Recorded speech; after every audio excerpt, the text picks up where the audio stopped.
Hi everyone, my name is Tang, a master's student in the University of Nebraska-Lincoln.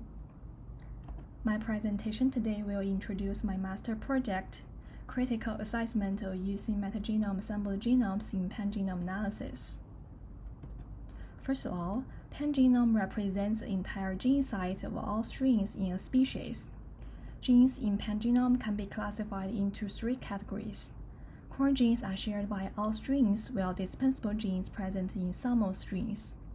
The unique genes are only found in specific strains. And metagenomic assembly is often used in microbiome research.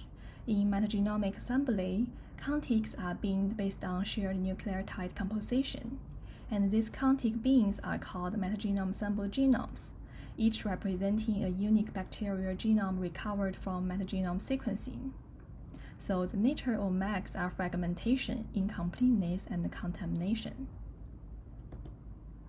In recent years, MAGs are increasingly used in pan-genome analysis in microbiome research. MAGs are reconstructed from human or animal gut microbiome, ocean, thermal vents, and other environments. Different pan-genome computational tools, including Anvil, Rory, and BPJ, were used in these studies. However, compared to the traditional pan-genome analysis that use isolated genomes, it's unclear how the quality of pan-genome analysis is affected by the nature of MAGs. So the purpose of this project is to identify how the nature of MAGs influence the pan-genome results. We especially evaluate the effects on the number of core genes and downstream analysis. We have two hypotheses here. The first one is that the nature of MAGs will lead to the loss of core genes. The second one is that there will be some bias or errors in the downstream analysis. To test our hypothesis, complete genomes were downloaded from NCBI RefSeq database. After genome assessments, a Python simulation pipeline was used to generate MAGs from complete genomes. For each complete genome, we randomly cut the sequence to fragments by selecting cut positions. Then, a part of each fragmented sequence will be randomly removed to create gaps among these fragments. After that, we will add contamination to the genome by randomly inserting fragmented sequence from closely related species. After that, all the genomes and the simulated MAGs will be annotated for gene detection. In the pan-genome analysis, the homolog genes will be clustered based on their sequence identity, and these pan-genome results will be used to do functional and phylogenetic analysis. To help understand the results better, we use Escherichia coli as example species and a dataset containing 100 E. coli genomes as example datasets. The number of core gene families dramatically decreased with the increasing average number of fragments in genomes.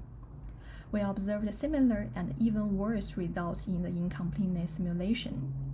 When genomes had an average of 1% loss in their completeness, about 60% of the core genes would be missed. In the contamination simulation, no significant core gene loss was observed. If we use lower core gene threshold instead of the stringent 100%, core gene loss caused by fragmentation and incompleteness can be partially alleviated. Functional and phylogenetic analysis were performed using the results of simulated MAGs and benchmarked against those using the original complete genomes.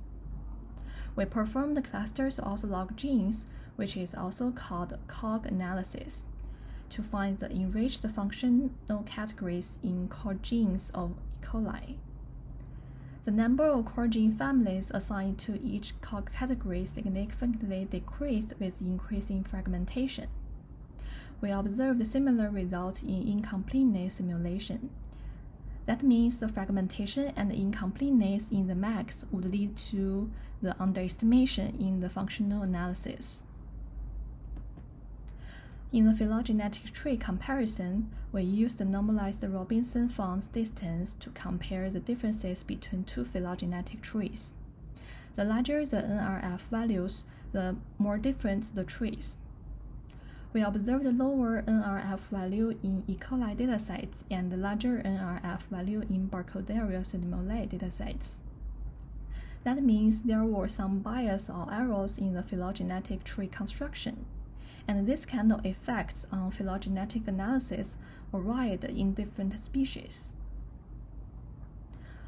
All in all, the genome fragmentation and incompleteness are the major reasons for decreasing core genome size in MAX.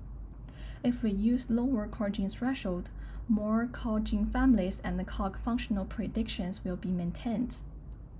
The potential underestimation in functional predictions and incorrect phylogenetic reconstructions were also associated with the loss of core genomes. Additionally, better quality control of MAX and the development of new pan-genome analysis tools are needed in the future studies. Based on our results, we suggested that more relaxed parameters should be used in pan-genome analysis to improve the accuracy on MAX. And thank you for listening, and also thanks to the project funded provided by USDA, NIH, and NSF. Please feel free to make any comments if you have any questions.